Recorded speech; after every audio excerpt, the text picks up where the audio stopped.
नाटी दुल्हन। मयंक की बीवी नेहा की हाइट बहुत ही कम थी। वो इतनी नाटी थी कि लोग उसका कई बार मजाक बना देते। अरे नेहा, तेरे लिए तो मुझे किचन में टेबल रखना पड़ेगा। माँ जी, इतनी भी नाटी नहीं हूँ मैं। और हाँ, हिल्स पहनकर तो बिल्कुल आपके बराबर आ जाती हूँ। अरे तेरे पापा ने महंगी कार का लालच दे दिया, वरना तो मेरे बेटे के लिए लंबी लंबी लड़कियों की लाइन लगी थी। क्या बताऊं तुझे, कटरीना फैल थी उनके सामने। पर माँ जी, आपका मयंक भी तो हाइट में कौन सा अभिषेक बच्चन की तरह है जो कटरीना मिल जाती। वैसे भी मेरी और इनकी जोड़ी तो राम सीता की जोड़ी है, राम सीता की। एक दिन सभी खाना खा रहे होते हैं, तभी माँ, दाल बहुत अच्छी बनी है, जरा और देना। रुको जी, मैं लेकर आती हूँ, किचन में है। वैसे भी मैं खड़ी ही हूँ। ये सुनकर सास हंसने लगती है।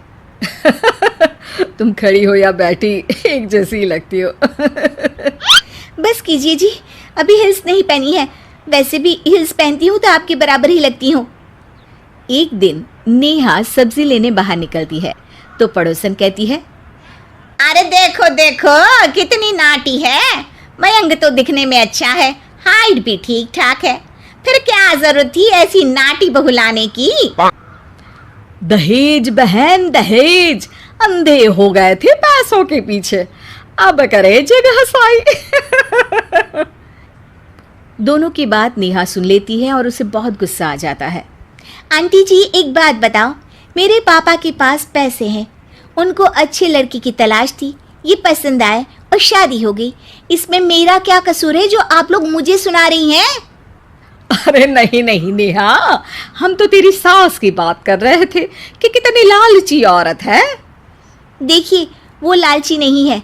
हाँ, उनकी कुछ शौक है जो वो अपने बेटे से पूरा करवाना चाहती है। और देखा जाए तो उसमें उनकी गलती भी क्या है भला। अगर इन्होंने मुझसे शादी की है तो ज़रूर कुछ न कुछ तो अच्छाई नज़र आई होगी ना। और अब ना तो मैं आपकी बहू हूँ और ना ही आपके रिश्तेदारों को मुझसे मिलना है। फिर ये बात समझ नहीं आई कि आप इतना परेशान क्यों हो रही हैं। ये बोलकर नेहा वहाँ से निकल जाती है। नेहा, चलो तैयार हो जाओ, हम लोगों को एक पार्टी में जाना है। नेहा तैयार होकर पार्टी में जाती है, जहाँ मयंक का दोस्त उससे कहता है, अरे मयंक, तू लकी है यार, तेरी बीवी की हाइट इतनी कम है कि तुझे बच्चे की जरूरत ही नहीं है, भाभी ही बच्ची जैसी है।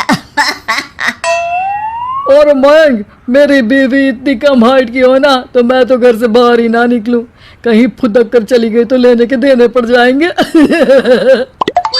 सभी नेहा पर हंसने लगते हैं। तभी पार्टी की जगह पर आग लग जाती है। अरे भागो यहाँ से, जल्दी करो, निकलो यहाँ से। अरे लेकिन बाहर के दरवाजे पर ही आग है, अब कैसे बाहर निकलेंगे? कोई रास्ता भी नहीं है। अरे रास्ता है ना, अगर कोई इस खिड़की से बाहर निकलकर अगर सामने के दरवाजे में आग को बुझा दे तो सब निकल सकते हैं। तभी नेहा उस छोटे से जरोखे से बाहर निकलकर आग को बुझा देती है। अरे वाह, भाभी जी ने तो आज हम सबको बचा लिया। वाह भाई वाह, बीवी हो तो ऐसी, अपने पति ही नहीं बल्कि यहाँ मौजूद सभी की जान बचा ली है इसने। भाई मयंक, माफ कर देना, तेरी बीवी तो सच में कमाल है। मुझे ये बात पता है और मुझे मेरी बीवी पर गर्व है। नेहा मुस्कुराकर अपने पति की तरफ देखती है। कुछ दिनों बाद जब नेहा और उसकी सास मार्केट जाती है, वहां पर, अरे भैया, ये कपड़ा तो देना, कितने का पड़ेगा? माता जी, ये तो बहुत महंगा कपड़ा है, लेकिन अब बस सिर्फ 2 मीटर ही बचा है। मेरे तो किसी काम का है नहीं ये टुकड़ा, तो आप 100 रुपया ही दे दीजिए। अरे भैया, तो मैं क्या करूंगी इस टुकड़े का, लेकिन वैसे है बड़ा ही सुंदर। तभी नेहा बोल पड़ती है, इसमें तो मेरी पूरी ड्रेस बन जाएगी। ये कहकर वो कपड़ा ले लेती है।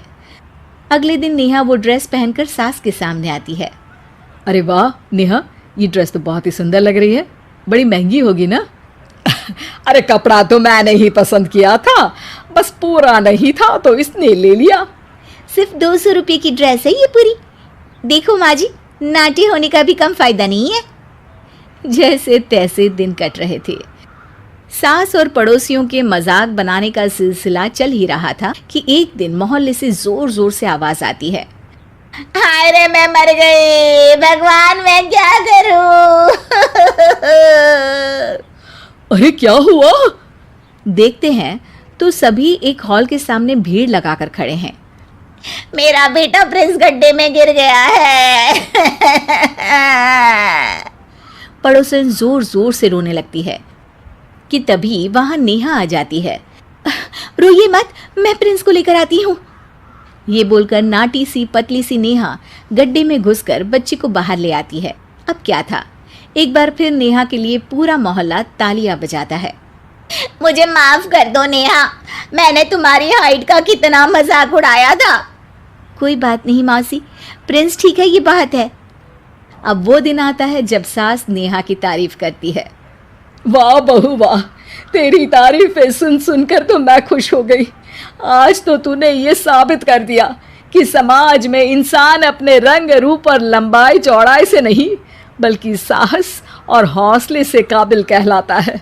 मुझे माफ कर देना बेटा।